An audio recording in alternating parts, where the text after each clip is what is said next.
Okay, imagine a future. It might be closer than you think.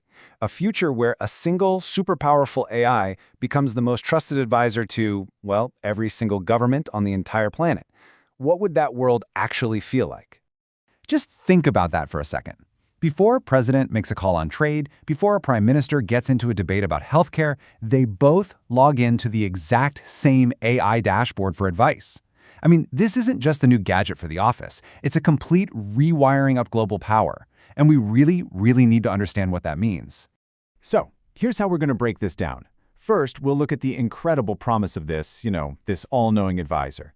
Then, we're going to see what it's like to actually be in the room, using it. But then, and this is important, we'll pull back the curtain on the hidden dangers.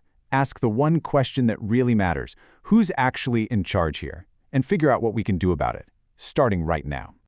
Okay, so let's meet the sovereign algorithm. The basic idea is pretty simple. It's a system that sees everything, processes nothing but pure data to find the quote-unquote correct answer, and by doing that, it gets to sidestep all the messiness of human politics. And the scale here is just staggering. While we're all sleeping, this AI is wide awake, running millions of possible futures.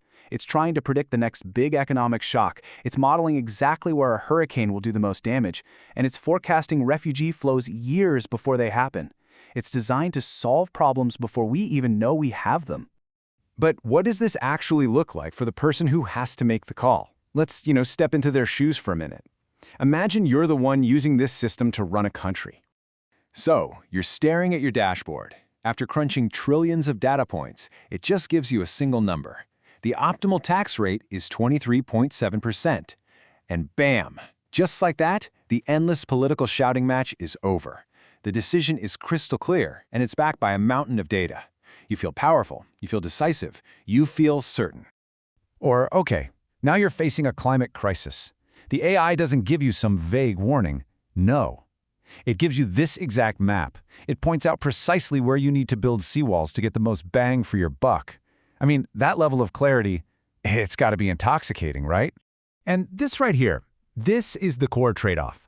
We're talking about moving away from the old world of messy debates and human compromise and into a new one driven by data, simulations, and pure optimization. On paper, that sounds like a massive upgrade. But what gets lost in translation? But here's the thing. This promise of perfect data-driven efficiency, it's not exactly new. And history has a few warnings for us. Because when we try to replace messy democracy with pure expertise, well, let's just say things can get complicated. Yeah, we've seen this movie before. First, these supposedly neutral systems, they always hide someone's values. An AI optimizing for economic efficiency might decide closing rural hospitals is optimal, hiding a huge value judgment behind a clean data point. Second, the most efficient solution isn't always the one people will actually trust or accept. Third, when you centralize everything, you create a single point of catastrophic failure. And finally, what starts out as just a helpful tool eventually becomes this giant institution that you can't even question anymore. And the consequences of that, they're very, very real. A single bug in the code, one tiny flawed assumption, and you can accidentally trigger a global recession. Even worse, if every country is getting the same advice, all their policies start to sound the same. You get what's called an algorithmic monoculture. It's like a farmer planting only one type of crop. Everything's great until a single disease comes along and wipes out the entire harvest. If everyone is thinking the same way, what happens when that way of thinking is dead wrong? And all these dangers, they all build up to one single crucial question. When an advisor becomes this powerful, this persuasive, where exactly does the advice end and the ruling begin? This is the fundamental dilemma we're facing. If a leader consistently ignores the AI's optimal advice and things go wrong, well, their political career's toast. But if they just follow it every time, are they really leading anymore?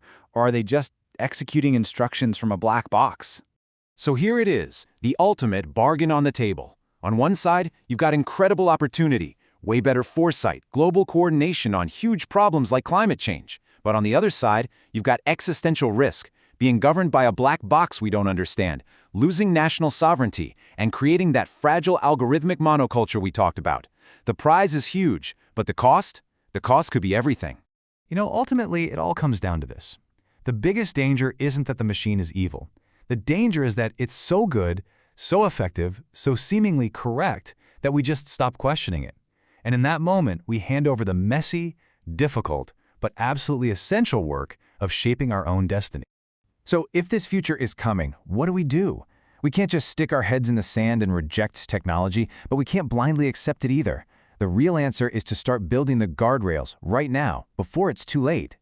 And this is going to take action on 3 different fronts. Governments can't just be passive customers. They need their own teams of experts who can push back and challenge the AI. Developers have to stop building these black boxes and start designing for transparency. And for the rest of us, as citizens, our job is to demand, loudly, that a real, accountable human being always has the final say. And please, make no mistake about this, this isn't science fiction. AI is already being used in finance, in defense, in public services. We are already on this path. The sovereign algorithm is just the logical, centralized endpoint of a journey we've already started. And so that leaves us here. The goal isn't to stop progress, of course not. It's to steer it. So the question we all have to answer is this: how do we build a future where AI makes us wiser without erasing our freedom to choose?